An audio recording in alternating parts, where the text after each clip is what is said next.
Welcome to the Slop Farm. Enjoy the video.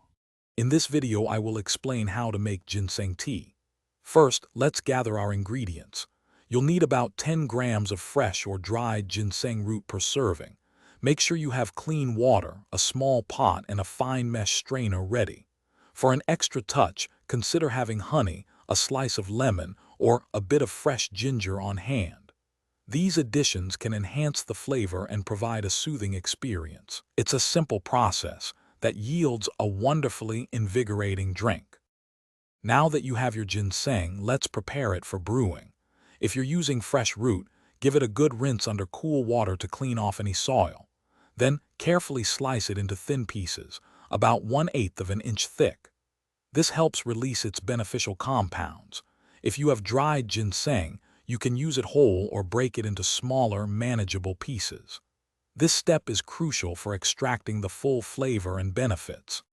It's time to brew your tea. Place your prepared ginseng into a small pot and add about 2 cups of water. Bring this mixture to a gentle simmer over medium-low heat. Let it simmer for 20 to 30 minutes. This allows the ginseng's essence to infuse into the water.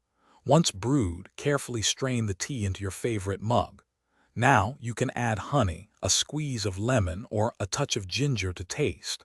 Enjoy your warm, comforting cup. Here are a few extra tips for your ginseng tea experience. Don't throw away your ginseng pieces after the first brew. You can often reuse them for a second, slightly milder cup. For fresh ginseng, store any unused portions in the refrigerator for up to 2 weeks to maintain freshness. Remember, consistency is key to enjoying the full benefits of ginseng. Also, if you're looking for ways to improve your financial well-being, be sure to check the description below for a link to a fantastic book and other great deals. It's a resource that could truly change your perspective on money. Thanks for watching. Consider subscribing if we helped you today.